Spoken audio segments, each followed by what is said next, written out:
শুভেচ্ছা অভিনন্দন। সবাই কেমন আছো? তো গত ক্লাসে দেখো আমরা তোমাদের চতুর্থ শ্রেণীর ইংরেজি বইয়ে পৃষ্ঠা নং 2 নিয়ে আলোচনা করেছি। দেখো আজকে আমরা পৃষ্ঠা নং 3 আলোচনা করব। শিক্ষার্থীরা তোমরা দেখো এখানে তোমাদের 3.1-এ দেওয়া আছে ল্যাঙ্গুয়েজ ফোকাস। ল্যাঙ্গুয়েজ অর্থ কি আমরা জানি? ভাষা। ফোকাস ভাষার ব্যবহার। হ্যাঁ, দেখো আমরা কিভাবে আমাদের ভাষার ব্যবহারটা করি। এক্সপ্রেশন ফর গ্রিটিংস, শুভেচ্ছা জানানোর বাক্য। ইন দ্য কনভারসেশন, কনভারসেশন অর্থ আমরা জানি কি? কথোপকথন করা। টিচার্স শিক্ষক অ্যান্ড দ্য স্টুডেন্টস শিক্ষার্থী greet each other at the beginning of the lesson. তো আমি আবার বলতেছি, দেখো in the conversation the teachers and the students greet each other at the beginning of the lesson. কথোপকথনে শিক্ষক ও শিক্ষার্থীরা ক্লাসের শুরুতে একে অন্যকে শুভেচ্ছা জানায়। তারা ইউজড ব্যবহার করা।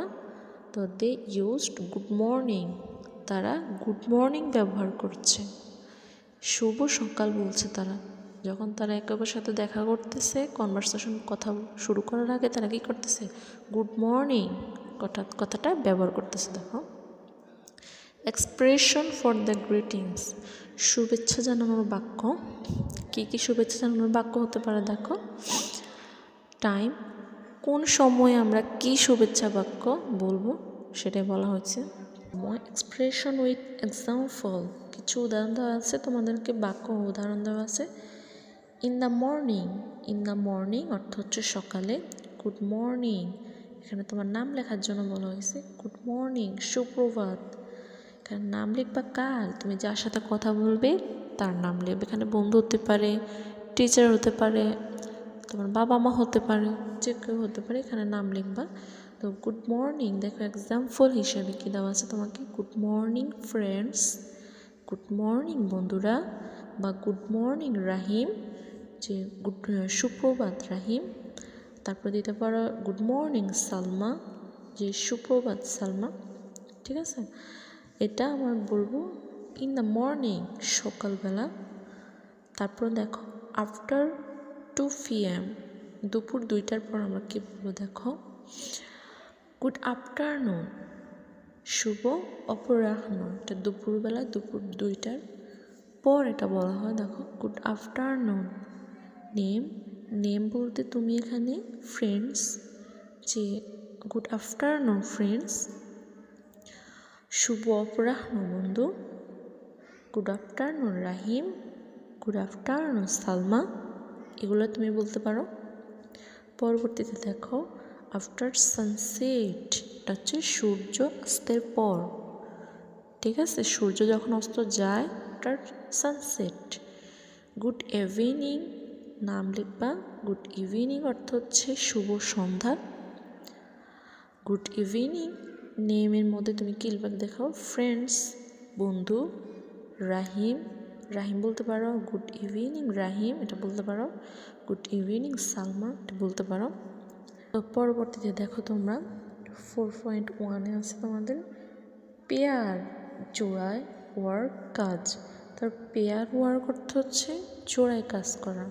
ঠিক আছে, ফার্স্ট প্রথমে get introduce to each other. তো আমরা কি বলবো? প্রথমে আমরা একে অন্যের সাথে পরিচিত হব আগে, দেন তারপর introduce your pair to the class. তারপর তোমার সঙ্গীকে বা তোমার বন্ধুকে ক্লাসে পরিচয় করিয়ে দাও।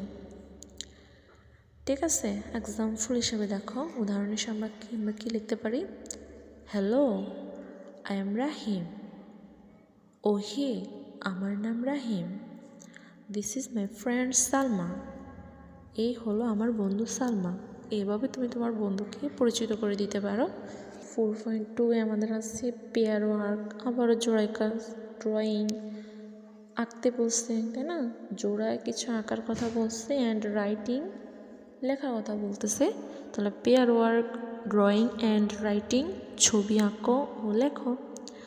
দেখো ইন দ্য সেম পেয়ার, একই জোড়ায় ড্র এ পিকচার, কি করতে বলছে বলতো? ছবি আঁকার জন্য বলছে। অফ ইউ, তোমার ছবি আঁকবা, অ্যান্ড ইউর ফেয়ার, এবং তোমার বন্ধুর একটি ছবি আঁকার কথা বলছে। হ্যাঁ, আবার দেখো, in the same pair draw a picture of you and your fair.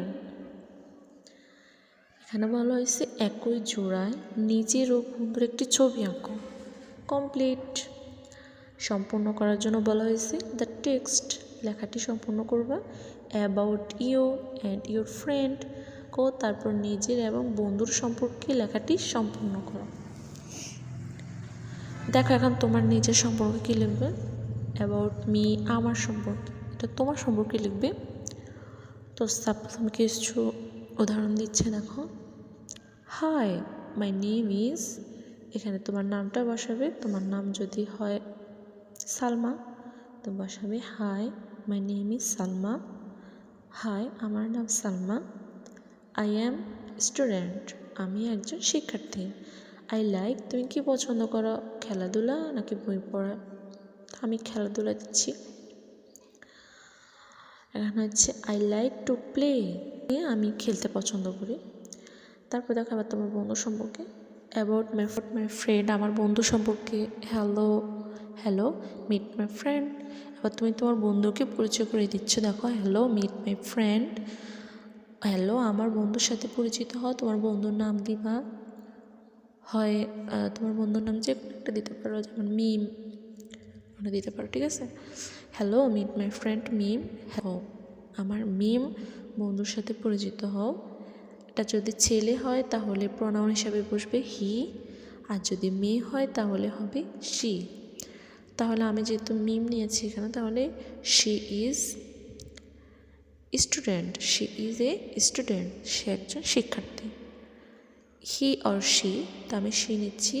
She likes, এখানে সে কী করতে পছন্দ